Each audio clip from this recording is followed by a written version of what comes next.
बिस्मिल्लाहिर्रहमानिर्रहीम अस्सलाम वालेकुम। पब्लिक फाइनेंस का एक और बहुत इम्पोर्टेंट टॉपिक है गुड्स के हवाले से कि इकोनॉमिक्स में जो गुड्स की टाइप्स होती हैं वो क्या होती हैं, उनको हम डिस्कस करते हैं। ये दो वीडियोस पर दो लेक्चर्स पर ये बेस कर रहा होगा, दो वीडियोस पे बेस कर रहा होगा ये लेक्चर।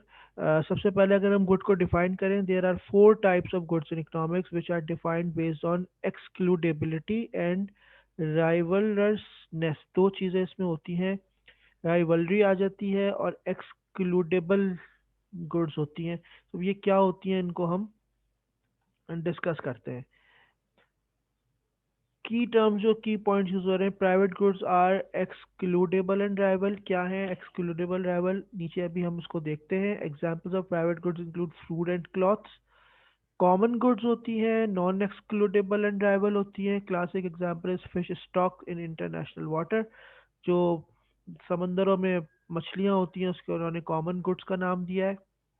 क्लब गुड्स होती हैं are excludable but non rival. Cable television example, cable television हो गया, इंटरनेट नेट हो गया केबल। ये सारी चीज़ें जो है वो क्लब गुड्स में आ जाती हैं। क्या होती हैं अभी डिस्कस करते हैं। चौथी टाइप है public goods, non excludable non rival होती हैं।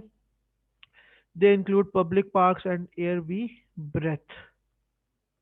अच्छा जी, अब इन्होंने जो है राइवल और एक्सक्लूडेबल को समझाया है। राइवल और एक्सक्लूडेबल क्या है। राइवल, सबसे पहले राइवल का मतलब है good whose consumption by one consumer prevents simultaneous consumption by other consumers. एक कंज्यूमर अगर किसी चीज़ को इस्तेमाल कर रहा है तो दूसरे कंज्यूमर जो है वो उस चीज़ को इस्तेमाल नहीं कर सकते। अगर एक चीज़ मेरी प्रॉपर्टी में है, मेरी मिल्कियत है, तो दूसरे लोग उसको इस्तेमाल नहीं कर सकते। ये राइवल गुड्स कहलाती है। राइवल, इनकी समझने आप एक कैटेगरी आ जाती है। फिर एक्सक्लूडेबल की अगर हम बात करें, good for which it is possible to prevent consumer who have not paid for it from having access to it। अब एक ऐसी गुड जो कि जिससे आप दूसरे कंज्यूमर्स को रोक सकते हैं, अगर वो पे करेगा तो उसको इस्तेमाल कर सकता है, अदरवाइज उस चीज़ को वो इस्तेमाल नहीं कर सकता। A good for which it is possible to prevent consumers who have not paid for it from having access to it. जैसे अभी पर केबल टीवी की एग्जांपल हमने ली थी, जो पे करेगा वही देखेगा, हालांकि सिग्नल्स तो आ ही रहे होते हैं। So there are four categories of goods in economics which are defined based on two attributes. The first attribute is excludability, or whether people can be prevented from using the good. The second is whether a good is rival in consumption, whether one person's use of the good reduces another person's ability to see it। दोबारा मैं एक दफ़ा फिर explain कर रहा हूँ। Rival ये वो गुड्स होती हैं, a good whose consumption by one consumer prevents simultaneous consumption by other consumer. एक ऐसी चीज़ जिसको मैं अगर इस्तेमाल कर रहा हूँ तो दूसरे लोग उसको इस्तेमाल नहीं कर सकते। और एक ऐसी गुड जिसको अगर आप जिसकी अदायगी नहीं करते तो फिर आप उसको यूज़ नहीं कर सकते।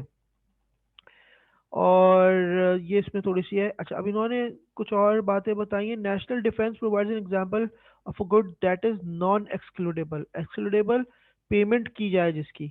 नॉन एक्सक्लूडेबल, जो आप जिसको फ्री में यूज़ कर सकते हो। तो डिफेंस जो है, जो आर्मी या पुलिस वगैरह जो काम कर रही होती है, वो नॉन एक्सक्लूडेबल होता है। America national defence establish offer protection to everyone in the country. America हो, पाकिस्तान हो, कोई भी हो, चाइना हो, उसका जो नेशनल डिफेंस होता है वो तमाम लोगों को किसी भी मुल्क में प्रोटेक्शन दे रहा होता है।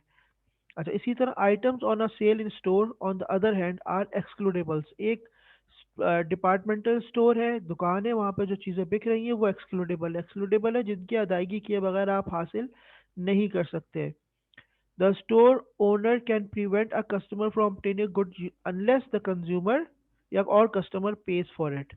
National defense also provides an example of goods that is non-rivalrous। ये non-rivalrous भी होती है क्योंकि a good whose consumption by one consumer prevents simultaneous consumption। Non rivalrous का मतलब है कि इसको सब लोग इस्तेमाल कर सकते हैं। One person protection does not prevent another person from receiving protection. अगर आर्मी मेरी प्रोटेक्शन कर रही है तो वो सामने किसी और की भी प्रोटेक्शन भी कर रही है और तमाम लोगों की प्रोटेक्शन कर रही है। इन contrast shoes are rivalrous, only one person can wear a pair of shoes at a time. मेरे जूते हैं वो मैं ही पहनूंगा, कोई और नहीं पहन सकता।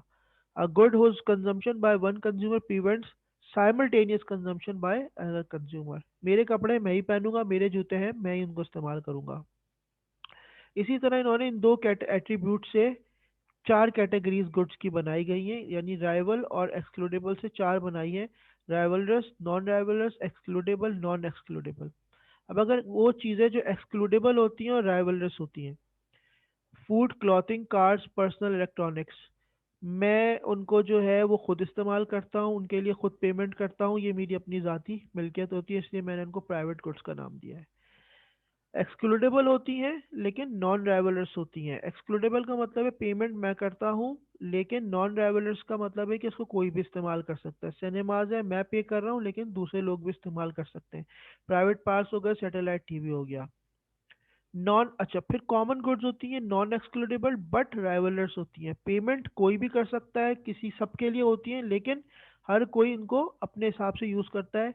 जैसे मछलियाँ हो गई, लकड़ी हो गई, टिम्बर हो गई, कोयला हो गया, कॉमन यूज़ की चीज़ें हैं लेकिन राइवलर्स हैं। एक शख्स अगर इस्तेमाल कर रहा है तो दूसरा उसको यूज़ नहीं करता। लास्ट इसमें public goods, non excludable, non rivalrous है। जैसे नेशनल डिफेंस हो गया, एयर हो गई, ये सारी चीज़ें जो है वो पब्लिक गुड्स में आती हैं। अब पब्लिक गुड्स और प्राइवेट गुड्स को हम इंशाल्लाह नेक्स्ट लेक्चर में मज़ीद इसको डिस्कस करेंगे। आई होप आपको ये राइवल राइवल और एक्सक्लूडेबल वाली चीज़ जो है वो समझ आ गई होगी। बहुत बहुत शुक्रिया।